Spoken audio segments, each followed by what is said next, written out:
Hey everyone, it's your boy Matt. This is Tac0 admin for 28th of May 2026. This is a video which has got some very technical information in it. Because of this, I may repeat myself or I may reshoot it. We'll see how we go. Today we're talking about psychometrics and intelligence. We're talking about what it applies to, the construct validity of IQ as a measure, as in the concept of general intelligence, which is expressed as intelligence quotient. That's what IQ stands for. And the limitations of it as what's called a construct, an idea which explains difference between one measure and another measure, because that's intrinsically what a measure is. If a measure does not produce a unique measurement of something, then it is of no use. And seeing as these are what are called pragmatic constructs, which means that we watch the behavior of the idea in action, and as we watch the behavior of the thing in action, we then infer that it may as well be true. Okay? That's so let's talk about that from there. I'll go first of all, before I start doing that, I'm going to tell you the person to listen to about this stuff. So I had an archaeology lecturer called Bryce Barker. Very smart dude, very chill guy. If personality-wise, him and I are quite similar people, and I very much admire him. He's at the University of Southern Queensland. Great bloke, pleasure to work with. I wanted to publicise his work. He did some very important digs. He found, I think, the oldest Indigenous artefact up in Arnhem Land. Very, very cool guy. And one of the things he talked to me about, was how when himself and other archaeologists and anthropologists interact with Indigenous populations, is that he finds that often these people are exceedingly smart. And one of the groups he was talking about were the Inuits in Greenland and places in the Arctic Circle. And I think that kind of environment really does stress people in such a way that they need to have developed a large amount of intelligence. And as a cultural group, those people are particularly switched on because of the sheer adversity of their conditions. So, but the thing is that these people, as intelligent as they are, if you provide them an IQ test, they will have lower scores than say the rest of the population. And this is where we have a problem, okay? Because this measure, the idea of IQ, and I'll explain how it's measured in a minute, doesn't transfer culturally. And it's not just because there are differences in IQ in the concept of general intelligence between populations, because IQ does have a genetic component to it. We are our brains. Our brain is an organ. We inherit the makeup of that organ the same way that you may have a family history of breast cancer. You're going to have a family history of personality, and personal psychology. We inherit our temperament, we inherit our intelligence, and that's the thing, because there are multiple forms of intelligence, and that's the most important thing to say. And that will be the thing I want people to take home from this. The concept of general intelligence does not meet a criteria for a psychometric called construct validity. And because of this, there are fundamental issues with interpreting IQ tests. Okay, there is a place for an IQ test, but it's something which has a very specific use, and if not a specific use, the person who is interpreting the score and the context in which it's being interpreted is the most important aspect to it. Okay? Now, the reason why IQ doesn't transfer culturally is because the amount of fucking content, the kind of content which is on that test is adjusted between cultures, okay? not just between cultures, is dependent on what you've been exposed to in the past. So if we have a spelling test, or we have a test on word association or something like this, if you haven't been exposed to that language, it doesn't work. And it's a lot of the stuff on it is just very obvious like this. And we also have, and because there are two different kinds of intelligence tests, there are achievement tests and there are ability tests, where the achievement tests function just as very long exams where it has all the information that a person can reasonably have expected to have been exposed to in their life up until a particular age. And while the ability tests function more on measuring psychomotor functioning and working memory, there is even the achievement tests, not achievement tests, the ability tests have this problem when we go between cultures, right? Because how we process the world around us is also dependent on the world around us. And we see this in, an example of this is how we interact with optical, it is seen in this visual processing oddity. So there's this test where you have these two lines. It's not a test, it's a phenomenon. And people who come from Western cultures will see one line bigger than the other, while people who come from more indigenous cultures will see these lines, the lines of a different length, because the world around them, if you stay outside, you spend all your time outside and you're not around buildings, adjusts how we perceive. Now, continuing on with the video. And this is very low stakes, by the way, so I'm doing this after breathing in some sacred smoke. So getting back to these IQ tests and stuff, what you're measuring more accurately is how adapted someone is to a particular Western scenario, and I think mainly office work. I think that's what it's mainly measuring for when we look at all the different things on the test. So it's a kind of academic ability because it does transfer across that population as some things, because it does measure some form of cognitive capacity, right? We know this because when you're fucking drunk, you get lower scores. But it's related to that kind of thing. And it just goes to, it doesn't take much to sort of see how it works and why it just does not work as a description of the concept of intelligence. Because what we're looking for in intelligence, as if it's going to be a useful construct, right? A useful theory, let's just say that. Use scientific terminology, a useful theory, right? A phrasing for it would be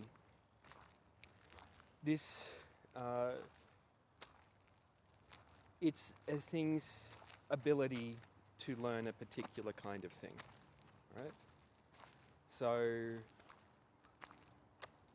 when you're having all these things clumped together, when you're trying to combine the measures into one thing, into one scale, by asking different kinds of questions and trying to get scores across different things, is that the concept of G, which is actually being measured, is an overlapping adaptability to a generalized notion of office work. That's my guess. And that's how these exams historically functioned. The first ever national exam was, I think, in the fucking Qing dynasty or something, for the Chinese public service. And yeah, that's what it's a measure of.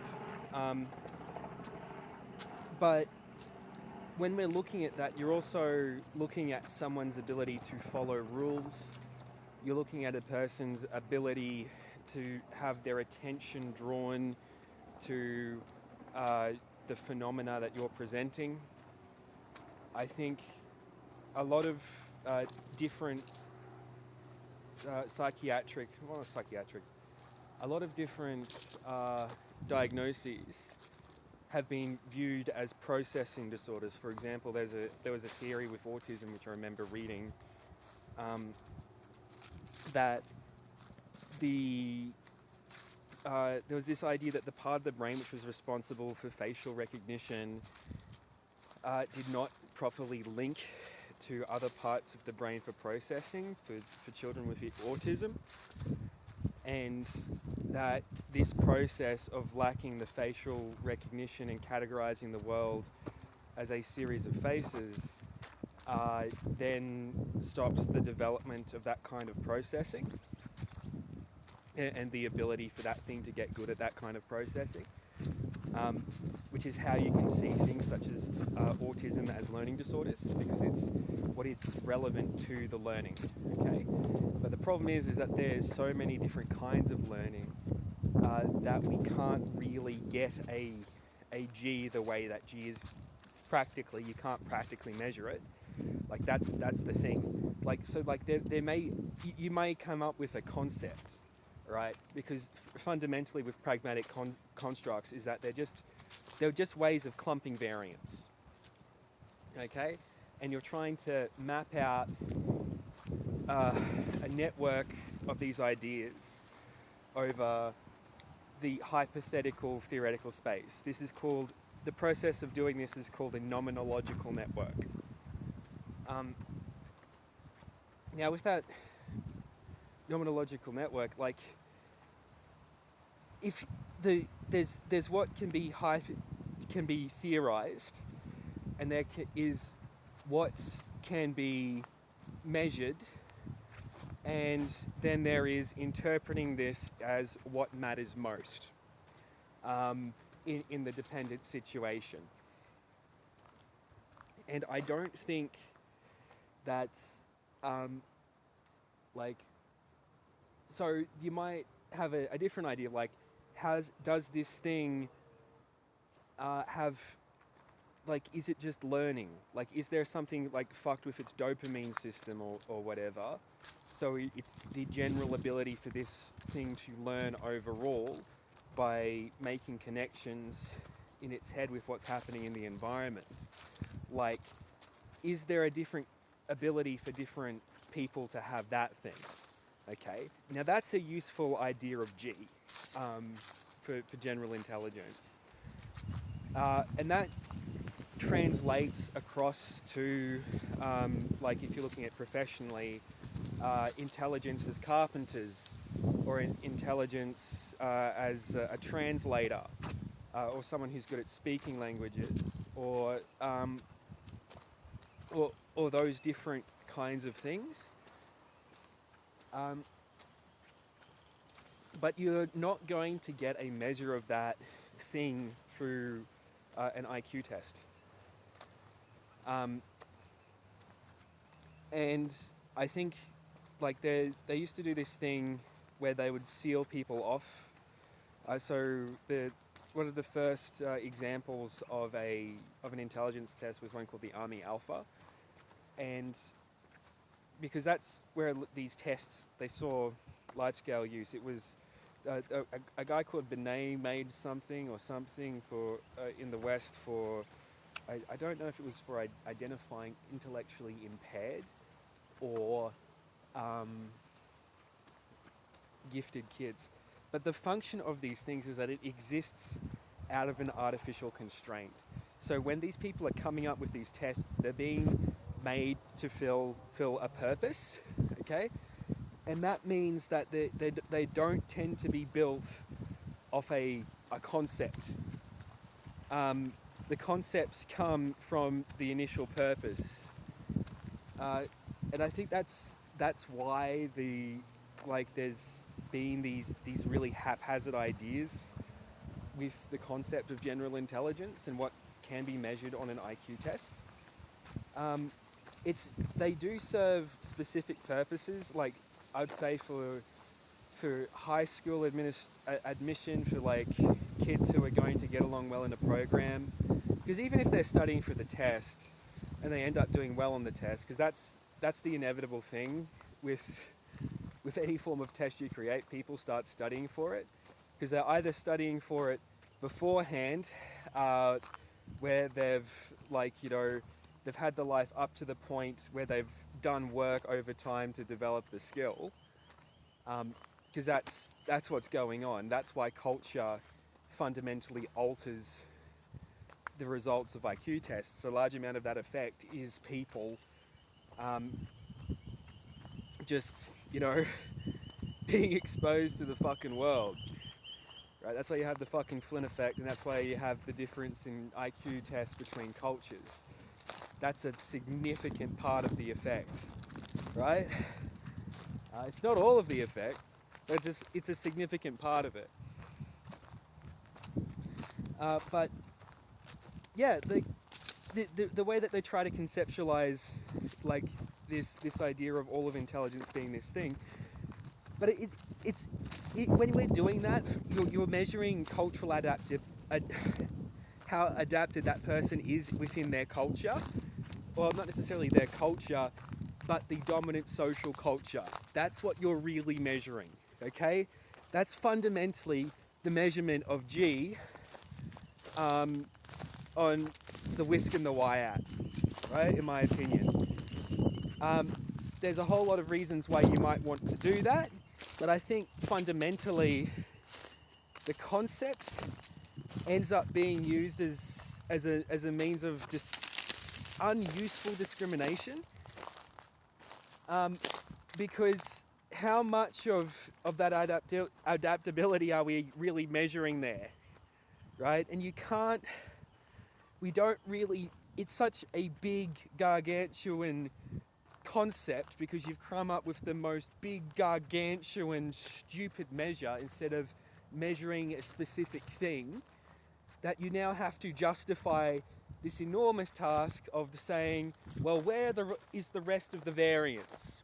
Okay, because there's going to be a shit ton of it because you've made such a big fucking measure, right? So like, how there's a concept like, how much of the window does this sensor see? Like, does it see into ultraviolet? Does it see beyond ultraviolet? Well, how much of a measure is this IQ thing measuring when you've created such a gargantuan concept that it has to measure? And when you do that, you may the task, like, there's just going to be so much variance which isn't encapsulated in that I don't think you can use it usefully as a measure in a lot of situations, and you're just far better going off observing past behavior, seeing what the thing does, and use that to predict what it would be like in the future, while keeping track of the environment in which the thing's in, and just trying to note that in a more qualitative way. Like, that's my take on developmental psychology in general, because when you start putting people into these numbers, you end up creating a fundamental issue with discrimination, and you have all these ethics problems afterwards, which you can avoid doing if you just do it qualitatively. Because the other thing is that people are not good at interpreting quantitative measures. That's the biggest thing I've noticed, is that people just seem to be shit at it. It's a real skill. It takes a lot of work and study to get good at. And the amount of philosophy and niche shit you need to understand to be able to properly interpret a quantitative measure is just something the average... Like, there's just such a big skill thing that you have to deal when you're interacting, when you've got a large bureaucracy. Just don't use it. Just use grades. Use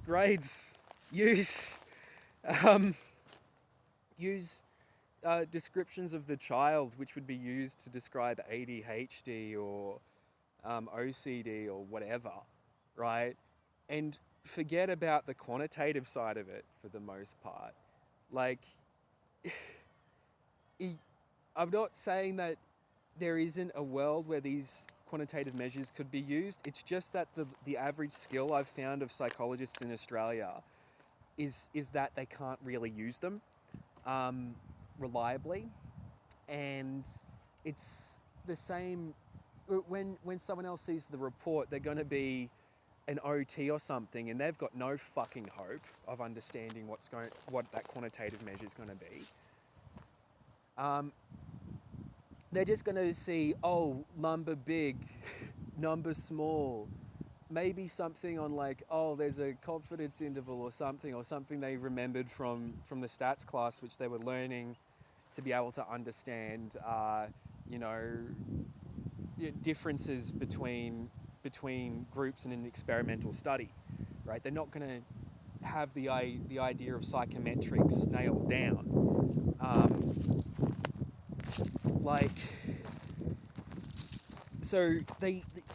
Just in general, they're not very useful.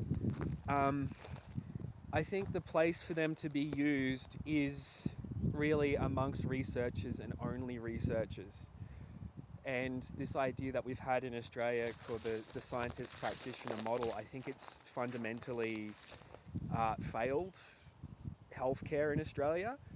My view is that because we've got this idea that psychologists, they're a continuation of the university system, so everyone has had to have done research because we understand measures and whatnot. I think the concept doesn't work.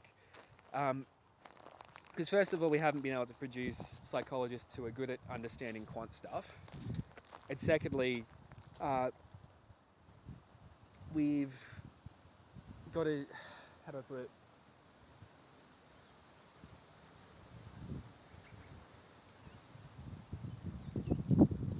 But we've got these people who are trying to do advanced shit amongst people who don't understand the advanced shit. Okay? And it's creating all these issues with literacy. As I've found when interacting with Peter Henry, who has 2 fucking master's degrees in psychology, right? There's just a profound lack of understanding how quant shit works. And I'm not an expert. I just understand the window of how it works to know what's really stupid, and to kind of understand what parts I need to look at for the textbook.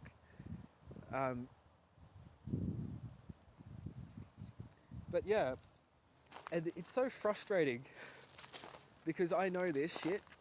These other people don't know this shit, but the other people are the ones who are saying I'm not a psych and can't complete my internship and work collaboratively to knock me out. While at the same time, I'm the fucking person who's teaching them how to fucking do their quant. Life's a blast. Cheers.